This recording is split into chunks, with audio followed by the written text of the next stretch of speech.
নিয়তির ডাকে একদিন চলে যেতে হবে সবাইকে এই পৃথিবী ছেড়ে। হয়তোবা কেউ আগে, নয়তোবা কেউ পরে।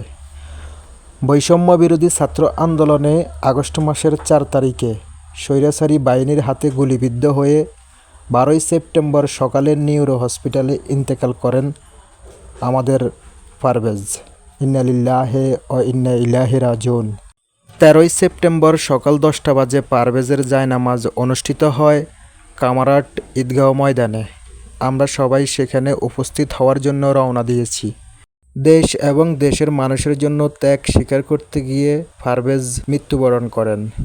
আল্লাহ যেন তাকে জান্নাতবাসী করেন, সকলের প্রতি দোয়া কামনা করি।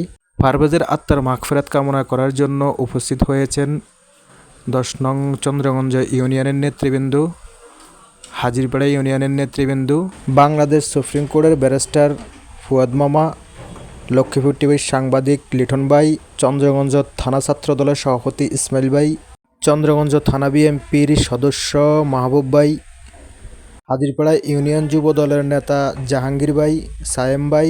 উপস্থিত ছিলেন উত্তর জয়পুর ইউনিয়নের চেয়ারম্যান মাহফুজুর রহমান ইউসুফ ভাই। আরও উপস্থিত ছিলেন সাবেক ছাত্রনেতা সজীব, বিএনপির নেতা ফারুক ভাই, যুবদল নেতা ফিরোজ ভাই, যুবদল নেতা কিশোর।